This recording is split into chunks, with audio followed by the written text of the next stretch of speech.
Okay, guys, so now I'm going to show you how we click on to Nearpod and we open Nearpod using Google Meet. So remember, so you go to your chat and I am going to drop the link.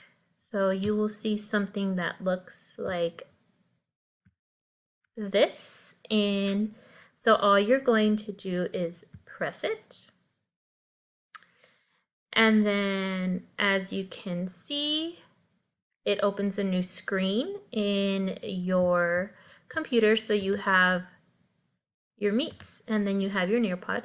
So you will type your name. So I'm just going to put student. Don't put student, type your name. You're going to join the lesson and then you should be able to see this and then you will answer that question. So let's go ahead and try it and see how we do.